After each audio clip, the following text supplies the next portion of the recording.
Kandharuby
என்னை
Sound check.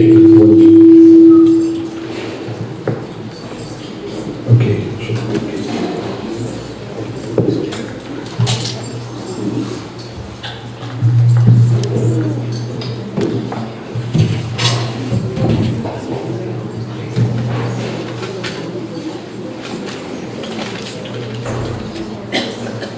Okay, ladies and gentlemen, if I could just have your attention, and if we could just be seated for this part of the formalities, I would sincerely appreciate the support of the room.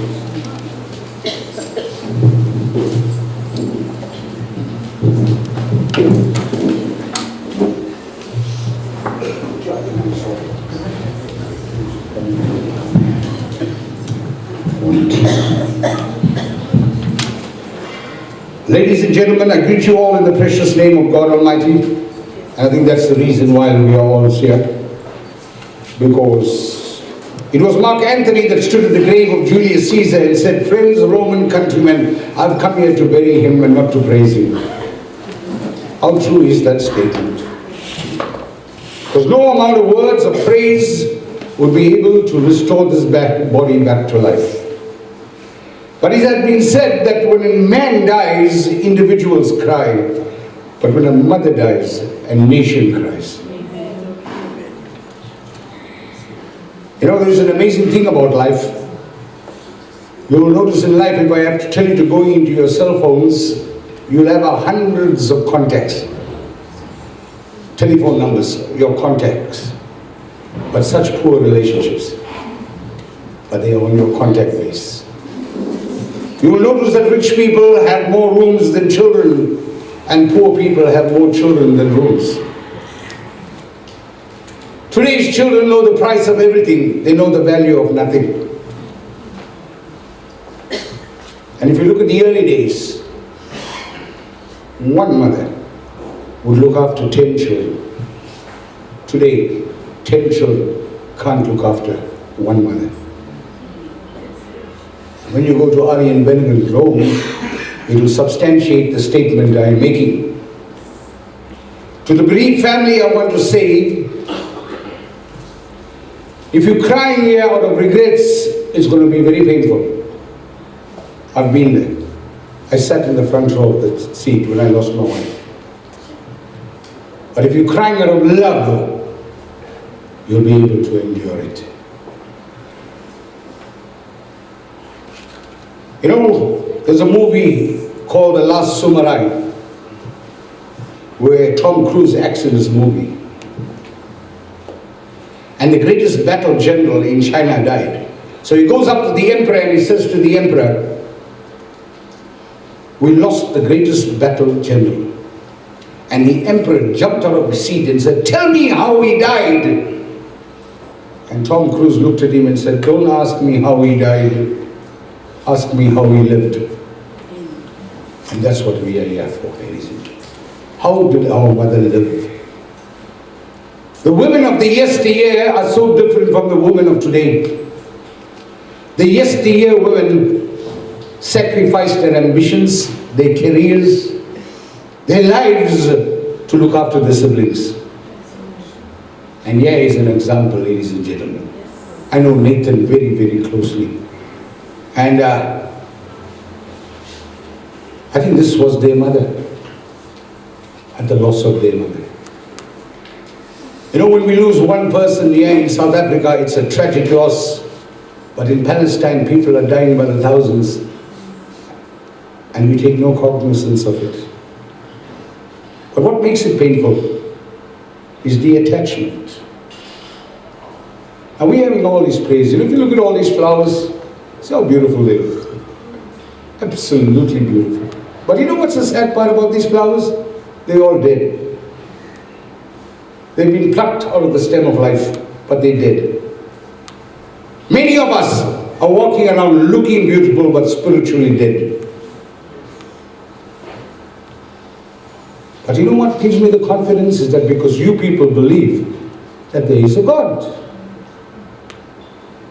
So when man one day walked up to sun and he asked water, "Are you the most he asked fire, are you the most powerful? Fire says, no, I'm not the most powerful. Water is more powerful. You throw water on me, I'll get extinguished. So he says to water, are you the most powerful? He says, no, I'm not the most powerful. Sun is the most powerful. It can evaporate me from the surface of the earth and leave me absolutely dry. So he asked the sun, are you the most powerful? And the sun says, no, I'm not the most powerful. Clouds are the most powerful. They can block me at any time, block my rays from hitting the surface of the earth. Then he asked the clouds, are you the most powerful? He says, no, I'm not the most powerful. The wind is the most powerful. It can blow me anywhere across the globe. So he asked wind, are you the most powerful? And the wind says, no, I'm not the most powerful. When I hit against a mountain, my power is lost.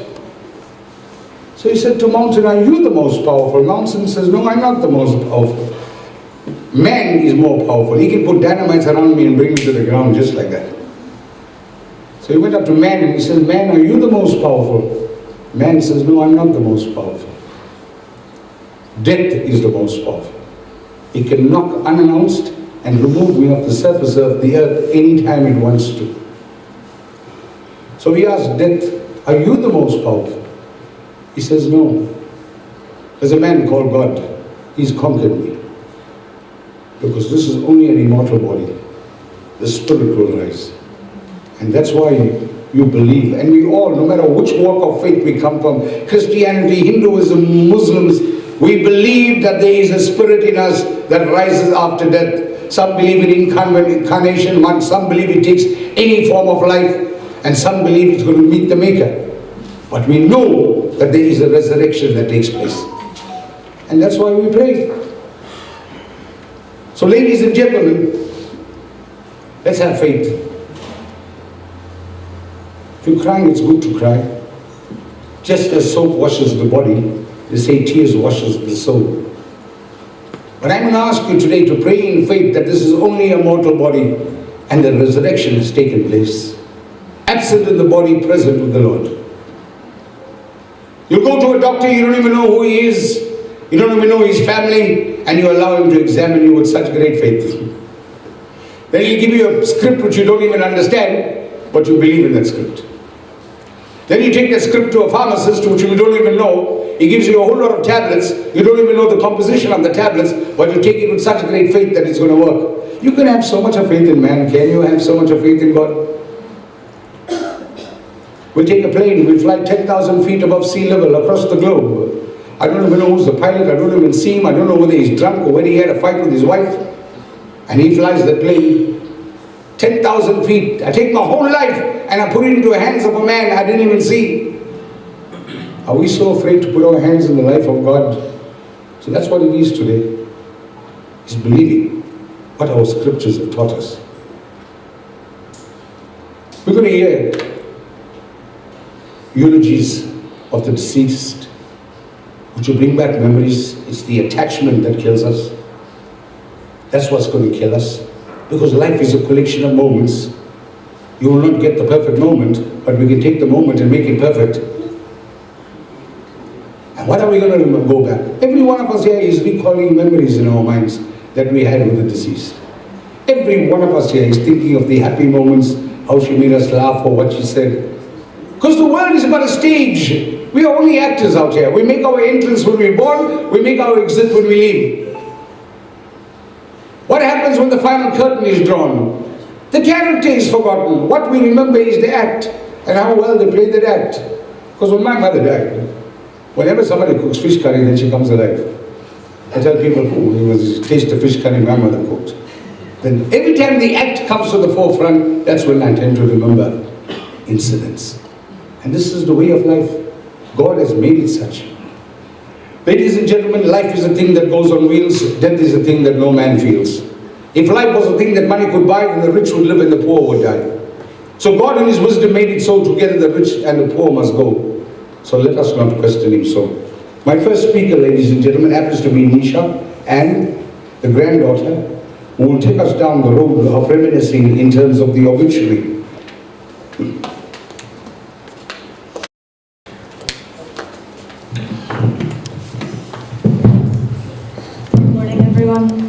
Today we gather not only in sorrow, but in deep gratitude and admiration as we remember and celebrate the life of a truly remarkable woman, my grandmother, Ruby, or Ma, as I like to call her.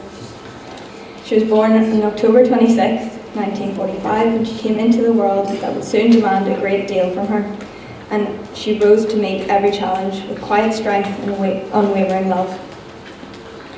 Ma was the second of 11 children, 9 brothers and 2 sisters. When her mother passed away at a young age, Ma became the pillar her family leaned on. Still just a girl herself, she stepped into the role of caretaker, looking after her father, her many younger siblings, and even Papa Sonny's siblings. When her father too passed away not long after, she bore the full weight of that responsibility, never once complaining, always giving, always sacrificing. Ma and Papa Sonny fell in love young, and theirs was a bond rooted in devotion and resilience. Together, they raised 3 wonderful children, my Uncle Malcolm, my Auntie Banu, and my mum, and built a home that was full of warmth, discipline, and unconditional love. Later, she would be blessed with 3 grandchildren, my cousins Zubair and Sabida, myself, and 1 great-grandchild, Ayan, and we each were the light of her life. Ma's journey through life wasn't easy. She worked hard from a young age, beginning at a factory in Grindhaven, moving on to a care home for the disabled in Canelands, and then dedicating many years to an old age home in Umshanga before retiring. She poured her strength and compassion into her work, always caring for others, often at the expense of herself. Nearly 2 decades ago, she faced a serious health challenge, a heart condition that led to bypass surgery. Then 13 years ago, she lost Papa Sonny and became a widow. As if that loss weren't enough, she also lost my dad, Connor, my uncle Eunice, her 2 sons-in-law, and in 2020 she endured the devastating heartbreak of losing Auntie Banu to cancer. Despite all this loss, she remained incredibly strong. In 2022 she suffered a stroke. My mum moved her to Balido to be closer to family up north, especially since we lived in Ireland. And in Balido she found peace, happiness even, in this new chapter of her life. She was surrounded by love, close to those who cherished her, and content in a way that brought all of us comfort. Even when her health took another turn during visiting family in Joburg, requiring more heart procedures, she pulled through with that same quiet determination. Just last year, Ma celebrated her 79th birthday. It was a joyful day, full of love, laughter and celebration, and none of us knew it would be her last. 4 days later, she suffered another stroke and spent a month in hospital. It was touch and go. But in true form, she fought her way back and was discharged and sent to a rehabilitation centre in the Midlands, where she regained strength and began to recover. 9 months later, after a lifetime of giving, and loving, and enduring, and cooking chicken feet always, she peacefully passed on. She was a daughter, a sister, a wife, a mother, a grandmother, and a great-grandmother, and above all, a survivor, a woman of quiet resilience, boundless love, and deep dignity. She carried others through their darkest moments. Now we must carry her memory forward in how we treat one another with compassion, patience, and strength. As we say goodbye today, let us not dwell in sorrow alone, but in deep honour of having known her. Ma's legacy lives on in her children, her grandchildren, and her great-grandchild, and in every life she touched. May she rest in eternal peace, reunited with those she loved and lost. We will miss her deeply, but will always remember her.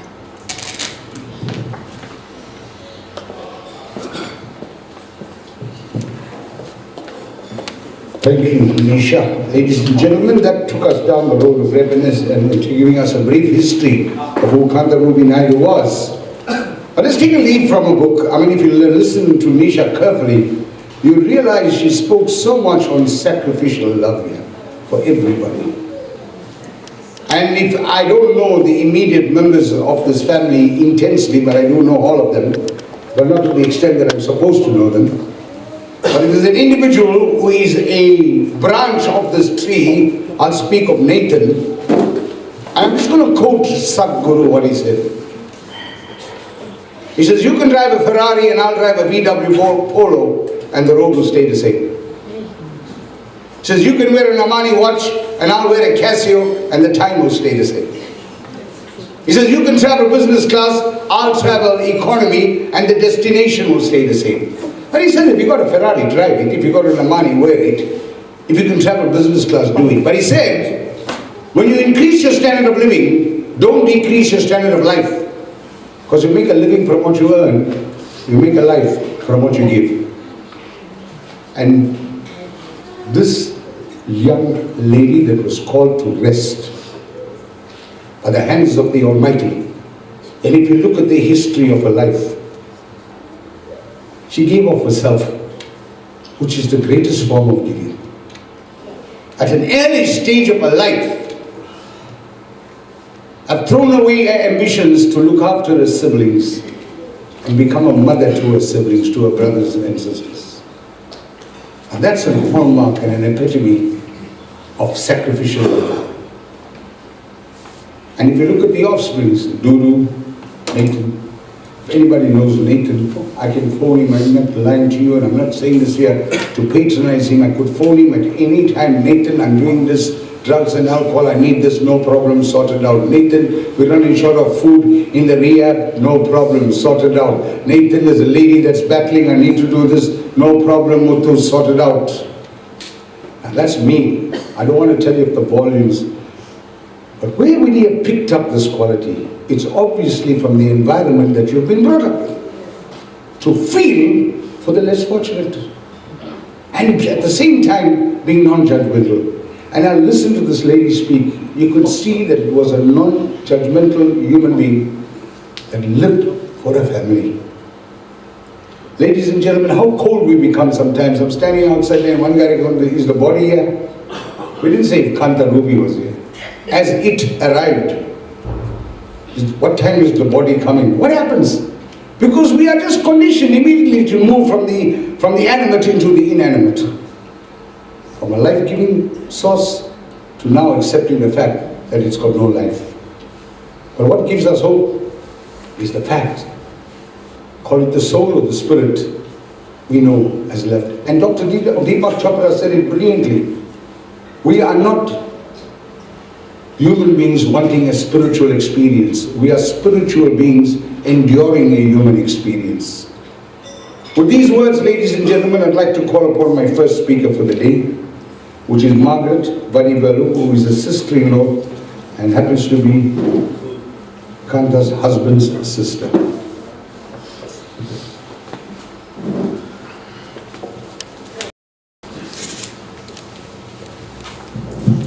Thank you, MC.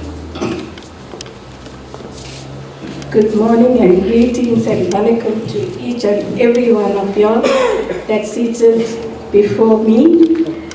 And to pay a tribute to my sister-in-law, it gives me the great pleasure.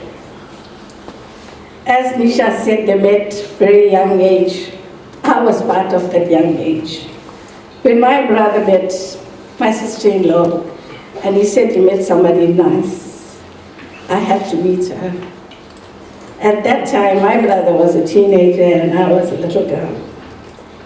So I said, okay, that's when we lost our mom. We didn't have a mom. And my big brother was taking care of us. So I said, okay, now let's go. So I went and met Ruby. I don't know how to call her Ruby, I call her Annie. Then he said, this is the one. I looked at her, like the MC says, that she had 9 brothers, 2 sisters they were, and she was trying to make a meal in the kitchen. By the time she came about 21, she and my brother got married. We are from the Naidu family, and my dad came up to us and he said, listen, she is the mother of the house.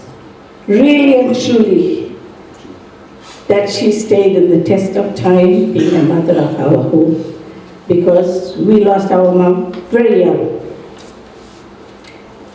She and my Anna got married at the age of 21, and my dad said, each and every one of you are standing here today, that we were 9 siblings ourselves, that you'll have to call her Annie.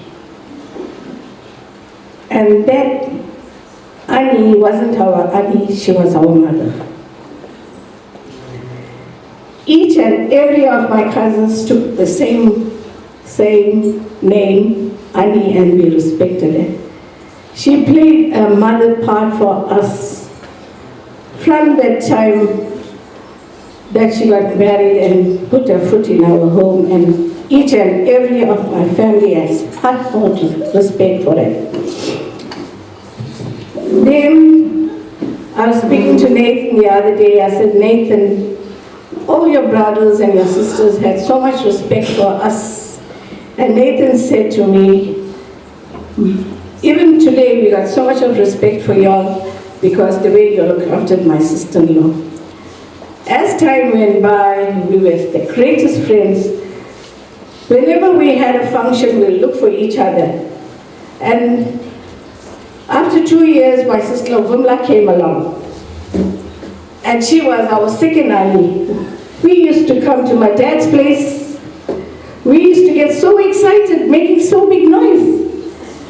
My dad says, now the noise will start because the two daughters are here. The aunties are here, and now you must watch it. So we grew up like that, and then each of us found our own way. Then we had two nieces and a nephew. She always said, you know, Jaya will do anything for me, and she always stood for me. And she took care of all the children. When Diane was leaving to overseas, she was crying and standing at the airport, and I said, you know what, you've got to let go because we got to see our children moving. She says, no, I know, but Diane is my everything, and that's how Diane stood it. That day that she left, even when she was a student, she made sure her mother was okay. When she started work, nothing was too big. That distance were never too late, or never too small, or never too far for Diane to see if her mother was comfortable. Every time Diane surprised her and came down and made sure everything was comfortable for her. Nathan, her brother, stood in the test of time. He stood in the test of time for her. Each time I used to say, hey, what you going to do? My brother is not here, Anna is not here. How's things going to happen for you? She said, don't worry. Nathan is going to take care. And today, Nathan, I can see what she meant if she going to die one day, and who's going to take care. And really and truly, this is what you did for her. When she was not well and she was in the Midlands, Diane was in Highland and it was so difficult.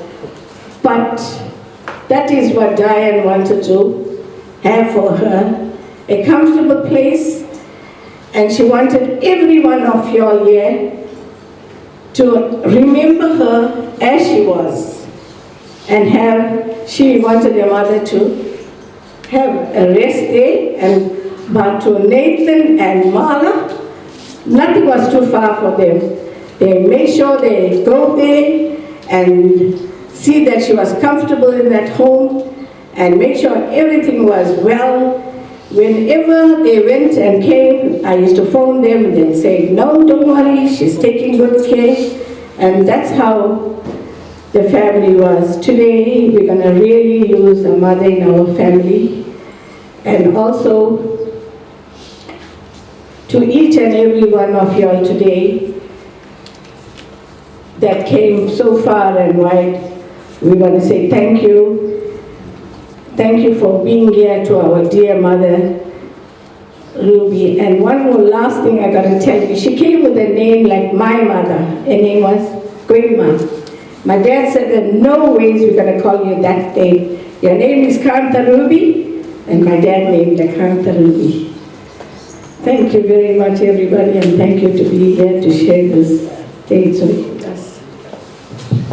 Thank you, MC.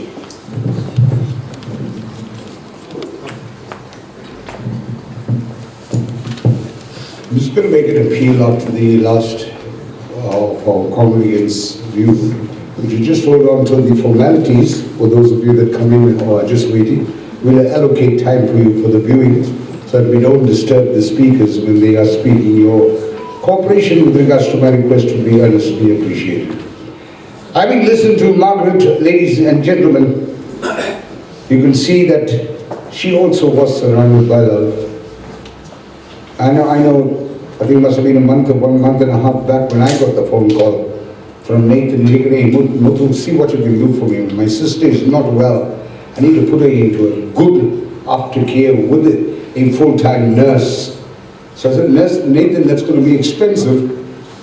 That was my honest response. And these were his words. He said, I don't care what it costs. Find me a good place. And we went on a manhunt to find an institution that will meet the requirements in terms of a comfort and at the same time good nursing care. And we searched, and I gave him a couple of things, and then he went and visited. He was not happy until he found the place where she was called to rest. And that alone just shows you how much of love this man had for his sister. And then Judo outside told me, you know, Muthu, this was my mother. She brought me up. She brought me up. And what I want to say is, quote the words of A.C. Bhaktivedanta, the founder of the Hare Krishna movement. He says, a cat, when it kills a rat, it will kill the rat with its mouth. He says the same cat will pick up its kitten with the mouth. Two different personalities, same mouth. He says the rat will feel the grips of death. But he says the kitten will feel the warmth of love. How is it possible when the same tool, the mouth, is being used? A.C. Bhaktivedanta, the founder of the Hare Krishna movement, says, when you know God, you'll feel like the kitten. But if you don't know God and you're caught in the grips of death, you'll feel like the rat. So if there's any consolation we have in our hearts, in terms of the soul resting in peace, is that we know Ruby knew God and she believed in God. But what would I take away from this based on my discussions with Nathan? Is love. Let us go out here, ladies and gentlemen, and let's love one another. There was a child in Canada, frost-biting winters. Frost-biting winters. This child went out into the open field and never came back. So the whole town went and looked for this child. And 6 days to no avail.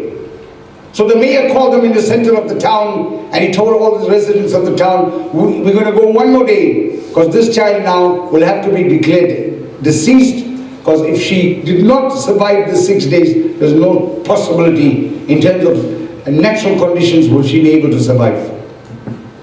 But there was a little 6-year-old boy who asked the mayor an opportunity to speak. He said, Mr. Mayor, we're all going in pockets and looking all over the field for this lost child. We are going in pockets. Why don't we all hold hands from one end to the other and walk across the field? In that case, no spot will be uncovered. We'll cover every surface of the field and we're bound to find that child. And they all held hands and did that. And they found the child. But the sad part, the child was dead. But you know what the postmortem said? If only this child was found 1 day earlier, this child would have been alive. My question is, ladies and gentlemen, when we see families that are breaking up in the absence of love, do we hold hands after the crisis? Or do we go out today and start holding hands before the crisis? And you'll find that if you hold the hands before the crisis, you'll avoid a lot of disasters. With these words, I'm going to call upon Jean Harris, who was sister-in-law, the late brother's wife, to please come forward to address you.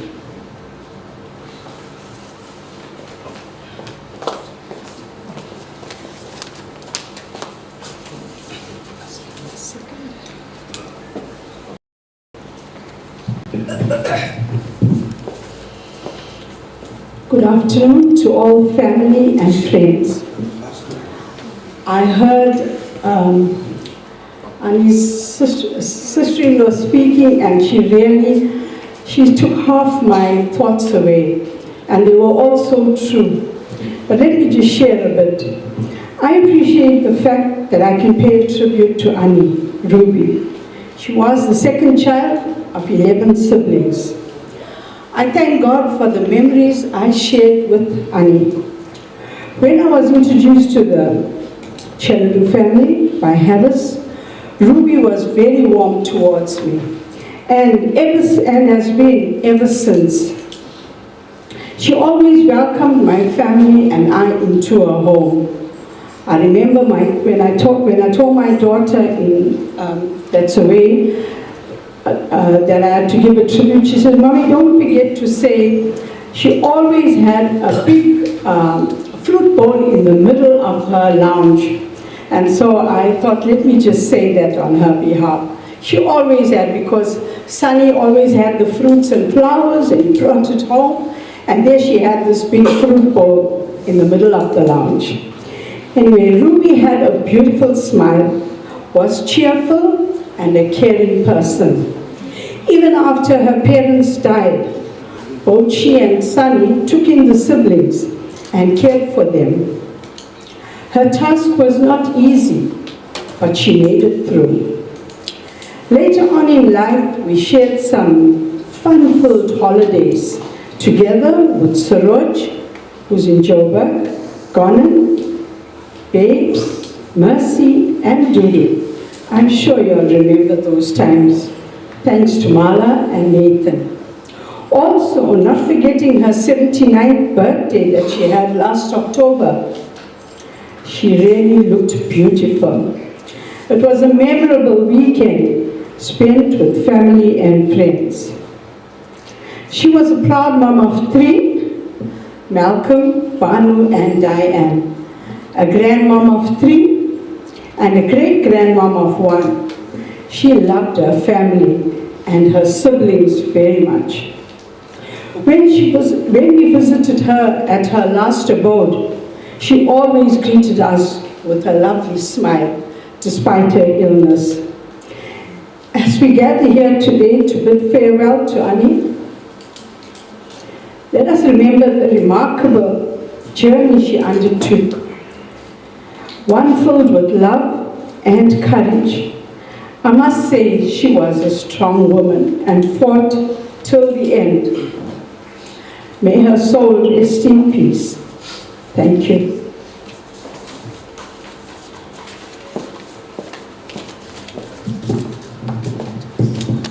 Thank you, Jean. Ladies and gentlemen, that was my penultimate speaker.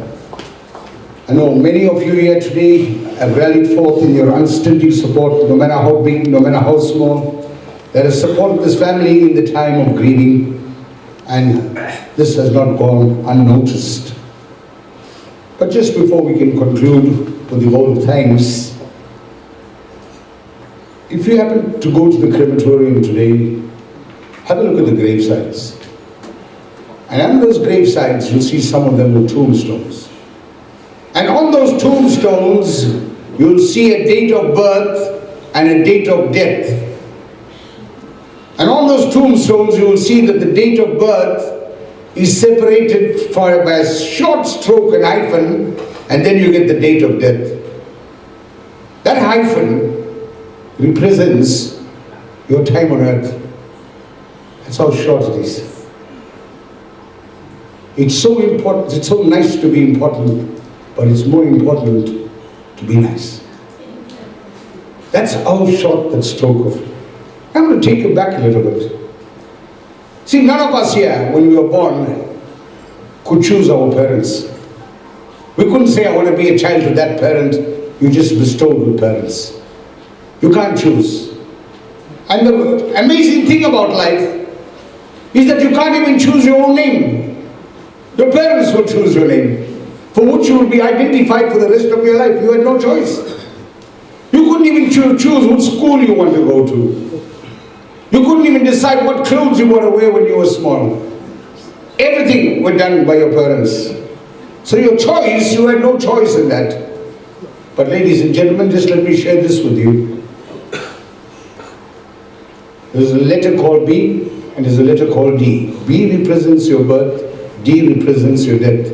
In between B and D is a letter C. That represents your choices. As you grow older, you are bestowed with choices. You had no choice in determining your beginning, but you now have a choice in determining your ending. And whenever you go to a funeral, look at the life of that individual. When somebody closes their eyes, it must open the eyes of the living. And that will help us in making choices towards a better ending. In the great words of Winston Churchill, who said, "I could stand the cold winters of England, but I cannot stand the ingratitude of man towards mankind." For those of you that have rallied forth in your unstinting support, I'd like to call upon Desmond Governor, a family friend, to echo the vote of thanks.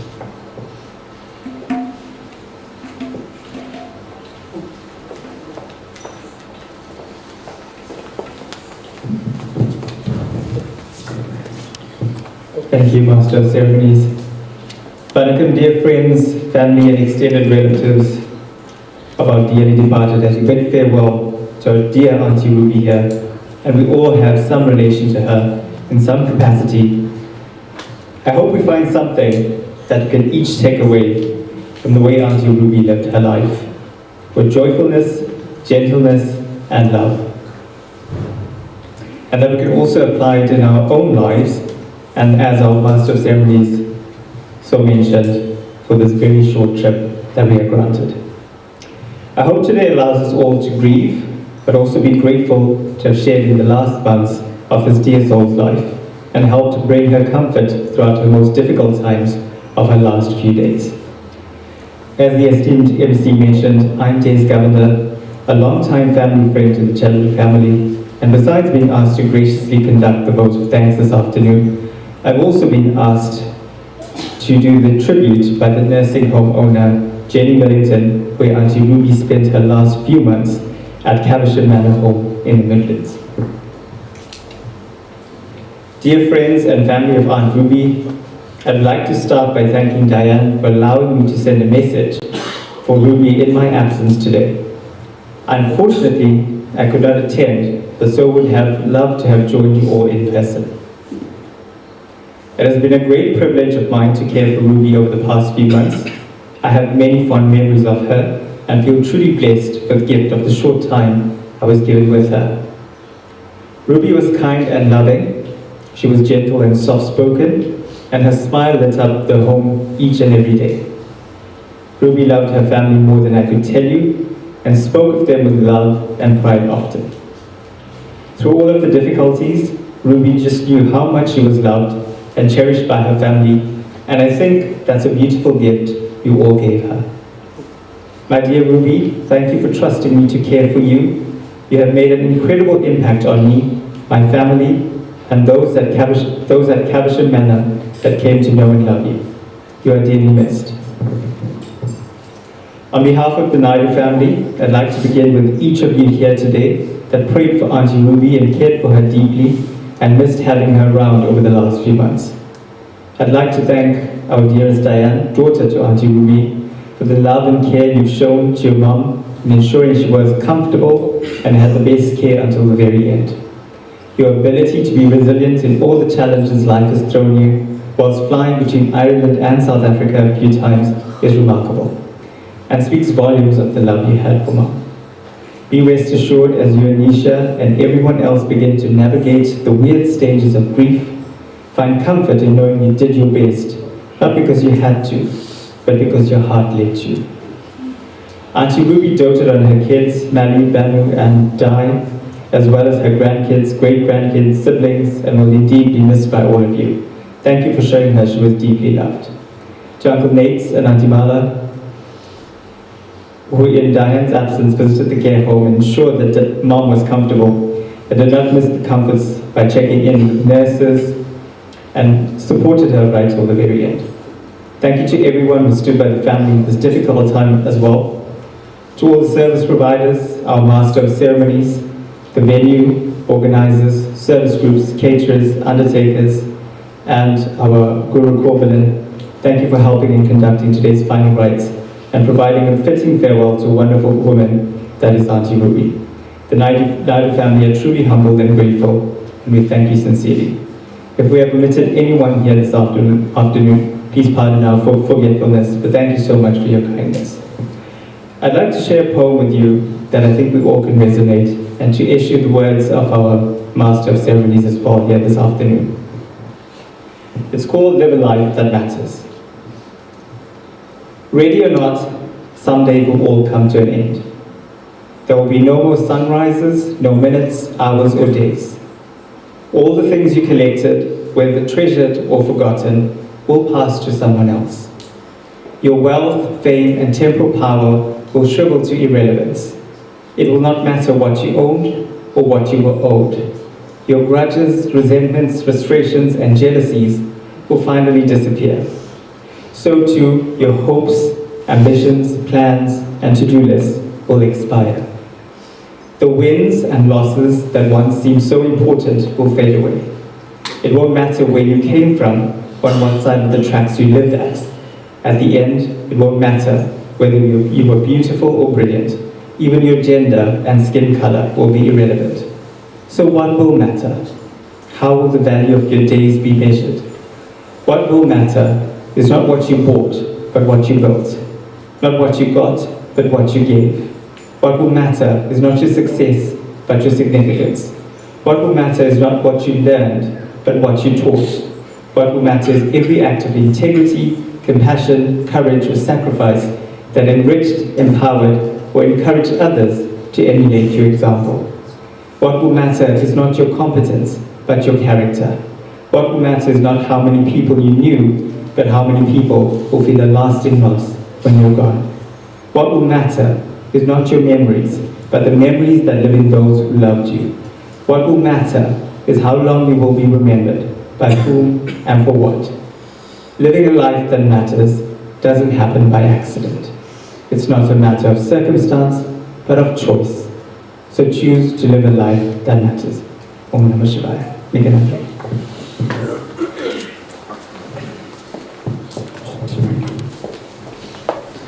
Ladies and gentlemen, that brings us to the final conclusion in terms of our formalities.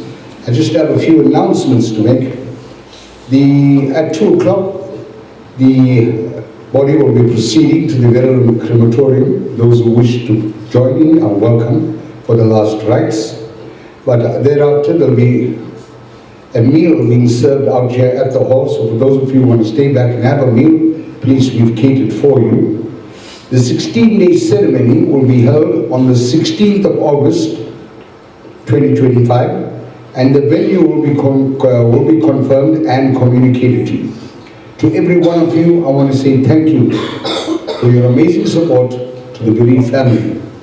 To Nathan and his brothers and sisters and the children, you know, when you lose a loved one, people say, come now, you must be positive, you must be strong. I don't know how do you be strong. I'm going to tell you be strong because I don't know what's the requirements to be strong. I'm going to say to you, cry. Every moment you want to cry, just cry. And that's the only thing that will bring you to a form of consolation. I want to say to you, prayer is what is going to give you strength. God grant me the serenity to accept the things I cannot change. Give me the courage to change the things I can, and bestow you all with the wisdom to know the difference. In India, for 6 years, a village had no rain. 40,000 people gathered on the rice fields in order to pray for rain. And when 40,000 people get together, you can't beat the unified power of prayer. The more people you have, you'll feel the atmosphere has got a power. And 40,000 gathered to pray. But you know what was a sad thing? Sad. Only one boy, 6 years old, went to that prayer with an umbrella. Because he had faith that what he was going to pray for was going to happen. The other 39,999 just went for the prayer to meet an obligation. So today when the last rites are being performed, ladies and gentlemen, believe that this spirit is now in the hands of God to determine what will happen. You've got no control over it. But it's not going to be easy. It's only time that will help you to ease with the pain. But they say if there's no pain, there's no gain. And the experience, if you don't drink from the fountain of experience, you'll die of thirst in the desert of ignorance. So with Ruby, you've had experiences which you can pass it on. And you can pass it on for a better life for everybody. But let's go out there and practice the most simplest and the most powerful four-letter word called love. Just practice that and you'll be amazed how your life will change. So I'm going to conclude by saying, gather your rosebuds while you may, because time is still a-flying. The same flower that smiles today, tomorrow will be dying. Ladies and gentlemen, you'll never get the perfect moment. In any moment, just make it perfect. And you know, when you put a phone down on somebody, just conclude with saying, I love you. At least you know if you don't see that person again, your last words was, I love you. Just practice it and see the difference it makes. Thank you, ladies and gentlemen, for your support. We're going to give those people that have walked in late an opportunity and then be serenaded by this beautiful bhajan group that will give you a peace of mind in terms of tranquility. Thank you and God bless.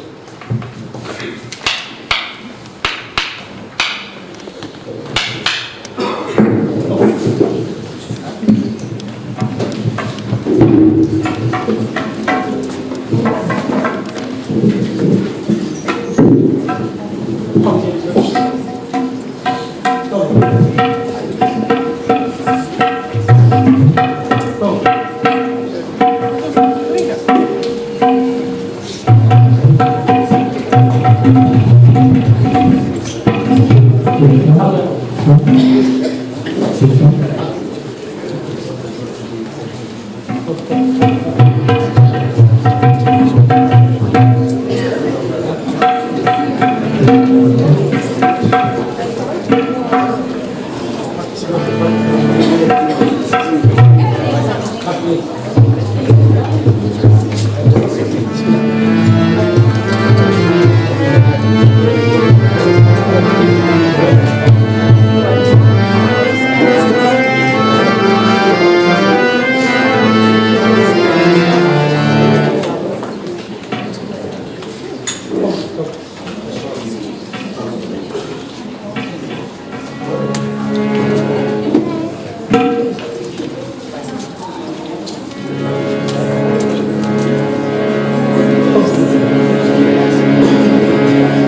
Dear family and friends,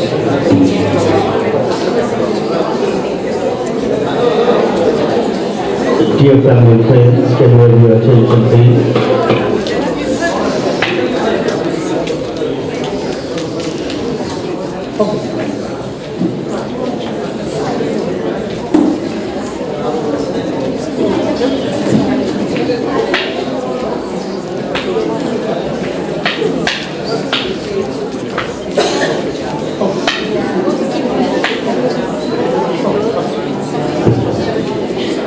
Dear family and friends, there's one request.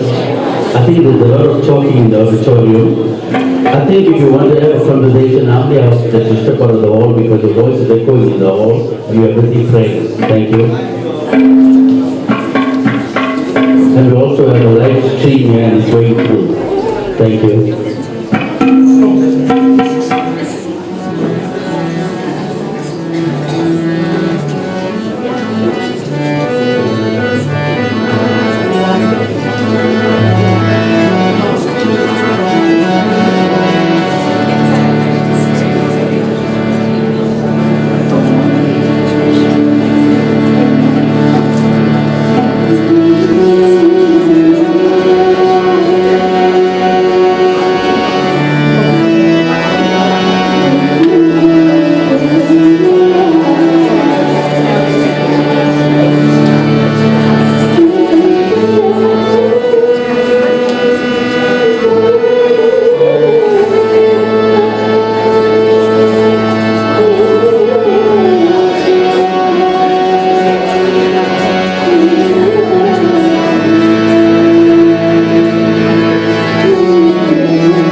dear friends, I'm going to say this once more. We have a live stream and we're busy praying. We're joining this family in sorrow. For those of you who would like to have a conversation, please feel free to leave the auditorium because the voices are echoing and we have a live stream here as well. Thank you. And if you'd like to sing, you're welcome to come and take the mic from us.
I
Dear family and friends, we will be proceeding shortly to the crematorium. And now we have the rose ceremony, so we'll call on the immediate family to do the rose ceremony, while we do a few more hymns, and then we'll hand over to the guru. Thank you.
Dear family and friends, can we all rise for the last hymn?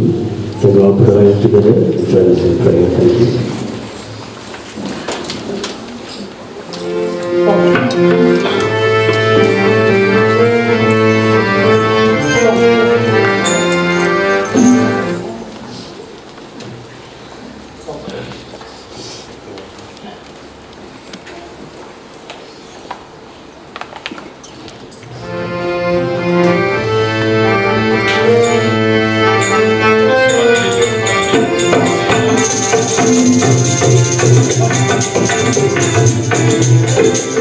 Thank you.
அல்லாற்று வேத மந்திரத்தில் விக்ன விநாயக பாதன் என்று எங்கள் தேவாடி தேவன் ஓம் பரமாத்ம தேவன் என்று கல்லா பெரிய கருதா பெரிய கசுந்தரி எல்லா பெரிய பெரியா பெரிய கோடா பெரிய பொருத்தருவாய் கட்சிகே நம்பனி அருட்பெரும் ஜோதி தனிப்பெரும் கருணை அருட்பெரும் ஜோதி ஓம் திருசற்றம்பலம் நாடுனை சிவனே போற்றி, எந்நாட்டு வற்றும் விரிவாய் போற்றி.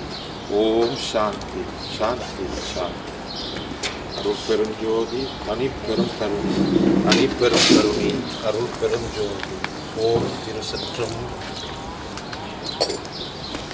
ஹரி ஓம் நமோ Narayana. Govinda Govinda Govinda, Govinda Govinda Govinda, Govinda Govinda Govinda.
Yeah, you can do that.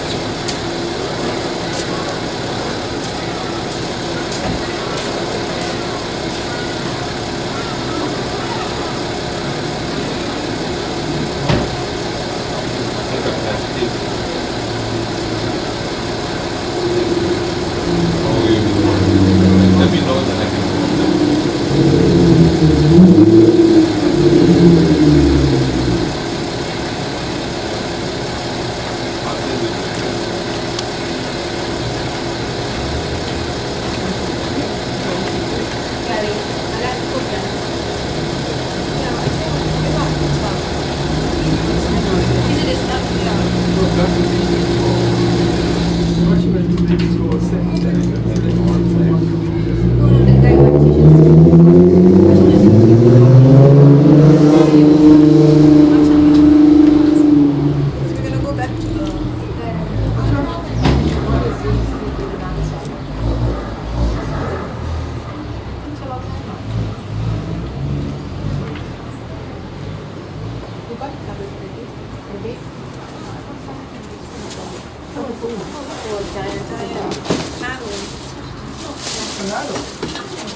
can give her.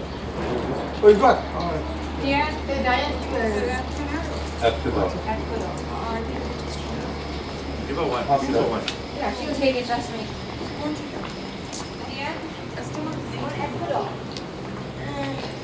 I told you, I know. She's a strong one.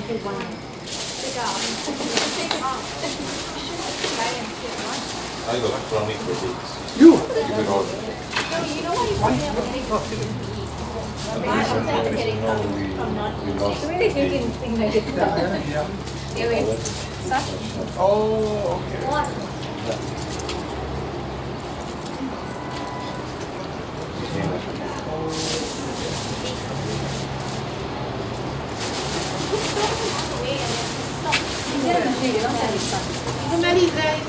Oh, he's here. Should we saw him stuck outside? Stop on the side of there by the furniture.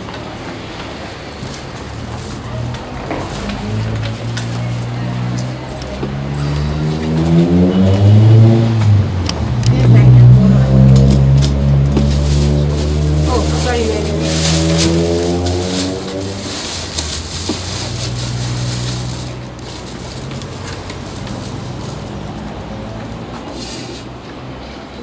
was walking up the stairs and one took to the painting there. That's only one before. What's behind Oh yeah.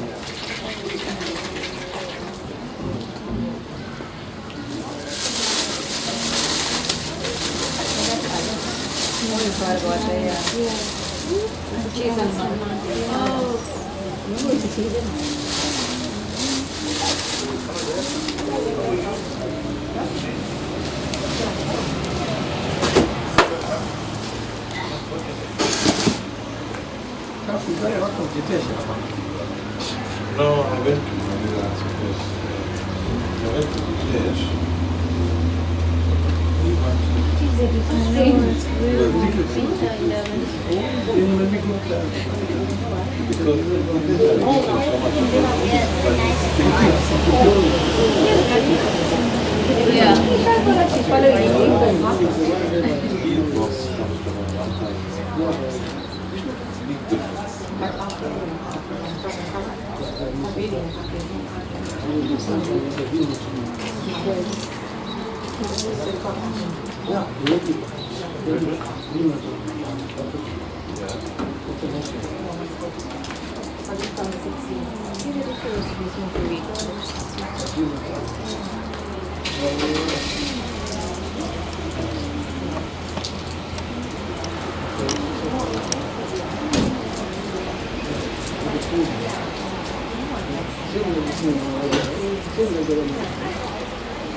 Welcome to our winter.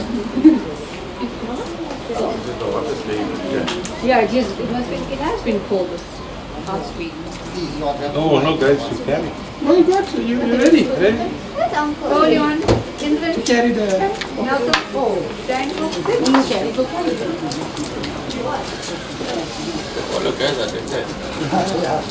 No, that's at our funeral. Mine come here. When you will okay, I'll go in with that.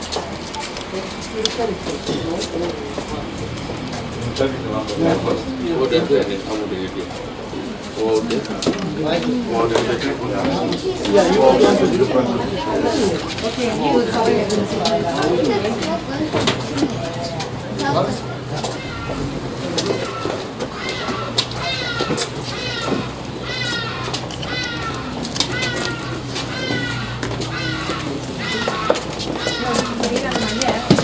Maybe they did. I think they didn't come yet. Think you will down. You know what? Cafe is gonna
Beautiful flower.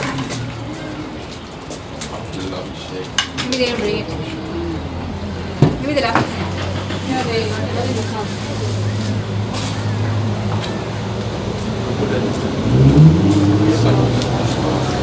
come.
Sometimes the grass smells like weeds. Sometimes when you cut grass, especially, it smells like. This is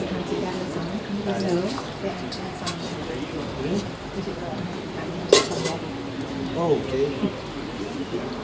Very small. I got you.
Down or top? Bottom first.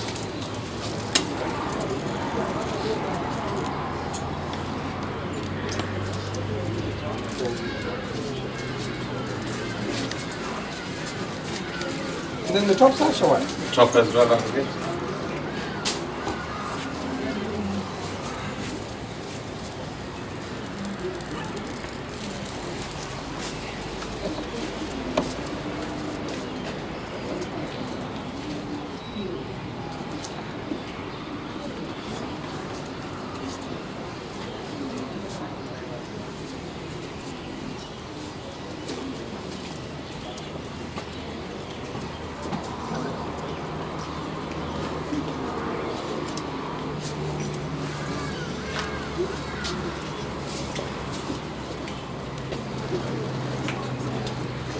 ஓம் சிவஞான குருவனே தேவதட்சணற்றும் கலியுக்த வரத ஆராத சக்தி எங்கள் தேவியுடன் காலம் சென்ற திருமதி அம்மையார்களுக்கும் காந்தரூபி நாயுடு பேரவியர்களுக்கும் அவர்களுக்கு அவர் ஆத்மா உனக்கு அதிகம் சாந்தி தேவியுடன் வாசுதேவ கடவுள் நின்று கடியாக நிற்கும் எங்கள் குறியென்றோம் தேங்க வடிவாக நின்றும் சமர்ப்பியார்.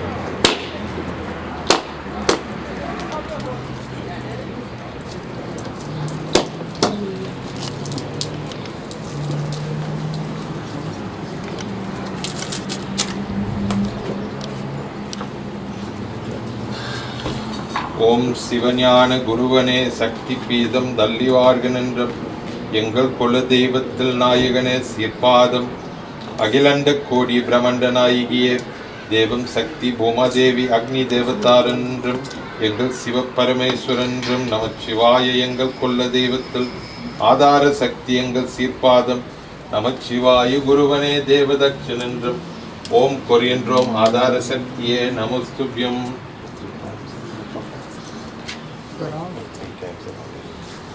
ஓம் நம சிவாய ஓம் நம சிவாய ஓம் நம சிவாய ஓம் நம சிவாய ஓம் நம சிவாய ஓம் நம சிவாய ஓம் நம சிவாய ஓம் நம சிவாய ஓம் நம சிவாய ஓம் நம சிவாய ஓம் நம சிவாய ஓம் நம சிவாய ஓம் நம சிவாய ஓம் நம சிவாய ஓம் நம சிவாய ஓம் நம சிவாய.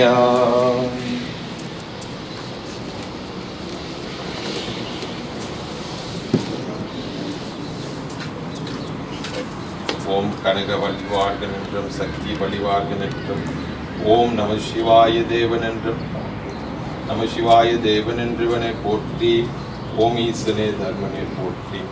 ஓம் நவலிங்கனே தேவனே போற்றி. அருணாச்சலீச நம சிவாயனை போற்றி. ஓம் கருதவாகன் என்றவனை போற்றி. ஓம் துவாலவார்கன் என்றவனை போற்றி. ஓம் சக்தி தேவன் என்ற கடவுளை போற்றி. ஓம் யானை பிரகாச தேவன் என்றவனை போற்றி. அகிலண்ட கோடி தேவநாயகனை போற்றி. ஓம் எங்கள் சத்விருக்க நாயகனை போற்றி. ஓம் ஈசன் வருண கும்பதேவனை போற்றி. ஓம் எங்கள் சத்விருக்க நம சிவாயனை போற்றி. ஓம் அருள்வாகன் என்றவனை போற்றி. ஓம் சக்தி தேவன் என்ற கடவுளை போற்றி. ஆதாரவல்லியுடன் தேவனை போற்றி. ஓம் சிம்மவாகரூபனை போற்றி. ஓம் நம சிவாயனே போற்றி போற்றி போற்றி. ஓம்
Shankara Shiva Shankara Shiva Shankara Shiva Shankara Shankara Shiva Shankara Shiva Shankara Shiva Shankara Atru Atru Yantu Yantu Aruni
Ladies and gentlemen, thanks so much for joining us here during the final set of your Kandharuby. If you haven't viewed Kandharuby space yet, please do come through, step forward now, and get off that, and we'll be heading complete the information. Please note if you haven't had lunch or anything like that, kindly join us back at the hall again when that happens.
welcome family and friends. On behalf of the Naidu and the Telugu families, I would like to extend a sincere thanks to each and every one of you for making time and being with them when they did farewell to a major part of the Naidu and Telugu family here at Kandharuby. I'm not just here as the Guru today, but also as Mala's nephew, and Kandharuby was a very special person even to our family, and we'd like to give our sincere condolences to the family on behalf of the Naidu family from Mala's side. At this juncture, we call upon the immediate family to come forward and say their final goodbyes. When we proceed into the anthem chambers, it will only be 10 immediate family members allowed. That's the rules and regulations of the Obituary. We call the immediate family to come forward and say their final.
ஓம் காலம் சென்று அருமை அம்மையாக திருமதி Kandharuby Naidu அவர்களுக்கு ஆத்மாவும் நந்தரிமோம் சாந்தி.